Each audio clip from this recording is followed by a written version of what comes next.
My mind controls my reality. Your body is the crystallization of mind. The issue is that nobody knows what mind means. They think it's the little pool of their conditioned thought patterns, and they think that's what it is. It's like, no, it's we live in a matrix, we live in a mind. You have your own little version of this that you live in, and your brain is the interface. Anyways, the point is, unless you start to discover how your body actually functions, you can't totally grasp the correlation. So you don't see that if you have a liver issue, that the liver issue comes from your mind. You don't understand this. It makes no sense. And when I say mind, you immediately think psychology and psychological problem. I'm like, no, that's not.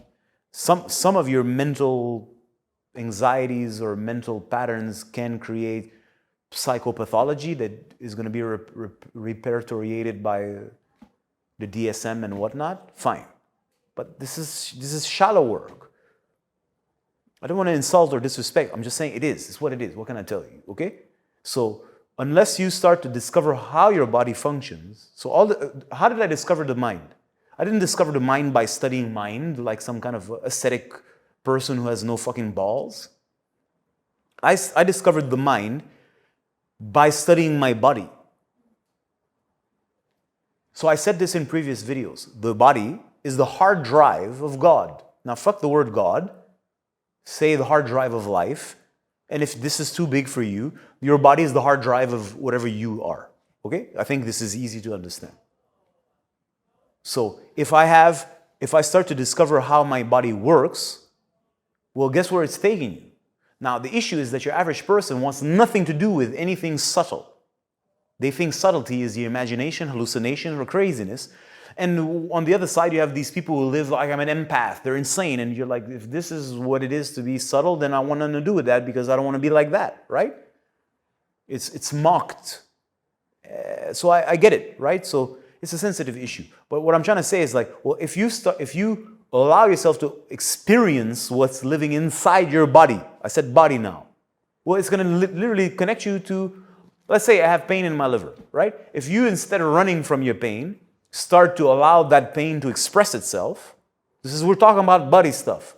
It won't take 2 seconds. You'll feel the contraction, it's a physical contraction, something that's stuck, which creates pressure, and there's something that doesn't circulate. This is concrete as blood or some blood vessels like having a hard time to move. You're going to feel it creates pressure. Because of that, something in the liver doesn't function properly. It gives you a feeling of nausea. This can affect somehow the gallbladder, and you feel like I feel like something's sick. And if you add to this toxins, then when it's like, then you're just like, I feel nauseating. Okay, fine. Let's say that this kind of calms down a little bit. The next thing you're going to start to perceive is the subtle expression of that blockage. The first level is like there's a discomfort. And then the next level is like, well, if there's an emotional response. The emotion is like here, the blockage, and the emotion is here. It's this subtle expression of it. It's the same. So now you feel, let's say, some frustration. And you don't even know where or why, or you may or may not. It doesn't really matter. But you feel like, I'm annoyed. This is bothering me, or this. But at first, because there's no communication between, well, I'm going to say your body, but there's no communication between you and you. Sounds kind of weird. But let's just say there's no communication between your body and whatever you is, right? Your conscious self. So there's so much that's not been spoken or expressed or allowed to move that now it's like coming in a room and there's like 10,000 people that speak at the same time. So it's just a cacophony of like, you don't know what to listen. You don't understand the language. But let's, for the sake of conversation, simplify it and reduce it to one voice, or one feeling, one tension.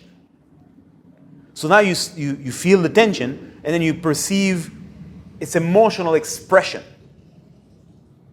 And if you stay with it and you perceive it and you unpack it, You don't unpack it with your analyzing it. You're unpacking it by immersing yourself in it and not resisting it, because it just is communicating. It's like a person talking to you. Then you start to enter into the realm of the intellect or the mental code. What's my thinking pattern? What's the thinking pattern that holds that tension, which creates that emotion?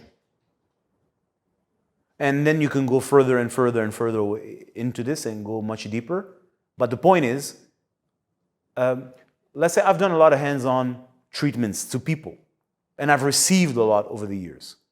And different people perceive things at different levels, and it's irrelevant. So a person feels the body very much. Some people feel fuck all. Some people are very emotional, but they don't understand where the emotion comes from. They don't understand that the emotion is tied to a physical lesion in their body and has a mental component. Some people are very mental. That means they're very like in their mind, but they cannot close the gap between, there's an emotion here, and then that ties into a physicality, right? All kinds of different people. But let's say you do hands-on treatment. So I would receive it. I can feel the lady, let's say she was a lady, she's like touching the physical lesion, because I went and complained because I have a physical limitation. Something here is blocking. And she's poking at it, like she's trying to work at it. And here I am trying to relax. So that now, inner vista is opening. I'm like, there's a feeling to it. And then I start to perceive my thought patterns. And when there's a resolution, keyword, resolution, and integration, that means something clicks. Resolution is the word. Integration, something clicks. That means I understood something. Instantly, something in the mind releases, the emotion dissipates, and the tension in the physical body releases. It's quasi instantaneous. It's just parallel dimensions. So is it at the same time? Kind of, sort of? Let's not get into that. So the correlation it's obvious. And to have a conversation with people who want to argue about that, I don't have time to talk with morons. You go over there and pretend that life is linear, and let people who want to have a real human experience open themselves up to themselves, starting with the body. That's why I say. So all this started with, the human body, I just started to discover the mind and the process of the mind and how the mind works, and dare I say, the mind of God, not by masturbating and thinking intellectually. I don't do that. It's by entering the temple of God, temple of life, which is your body. And the body, if you open yourself to it and you're properly guided, starts to reveal the subtleties of the mind and their interconnection. So now you start to discover your mind. It's not I read in a book. It's not I believe. It's not I say, the liver is connected to anger. I don't give a fuck who says what. If you want to know something about me, I don't give a fuck who says what. God himself could come and tell me something. I'm like, I love you, God. God bless you, dude. But I gotta self-realize. I don't give a fuck what you say, because if I don't know it for myself, I don't know it. Now, I trust you because you're the God, and I will for sure take it into account, and it will inspire me on my journey to discover it. Self-realization is the word. I'm a self-realizer. If I don't realize it for myself, it's worth nothing, because you don't have it. It's not yours. It's borrowed. And borrowed knowledge doesn't remove ignorance. It gives you the illusion that it does, but it doesn't. Anyways, so the point is, my journey to discover the mind wasn't in an intellectual process or losing myself like an aesthetic disconnect. No, it is by studying myself and by studying the human body, my body, that it opened that gateway, and that's taken me to places I would never have imagined.